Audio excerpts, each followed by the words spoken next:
പതിനാലാം രാവുദിച്ചതു മാനത്തോ കല്ലായി കടവത്തോ പനിനീരിൻ പൂവിരിഞ്ഞതു മുറ്റത്തോ കണ്ണാടി കവിളത്തോ പതിനാലാം രാവുദിച്ചതു മാനത്തോ കല്ലായി കടവത്തോ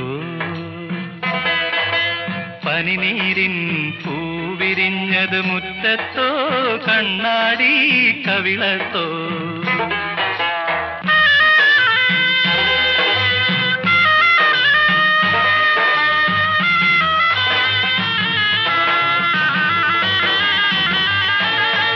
തത്തമ്മ ചുണ്ടു ചുവന്നത് തളിവെറ്റില തിന്നിട്ടോ തത്തമ്മ ചുണ്ടു ചുവന്നത് തളിവെറ്റില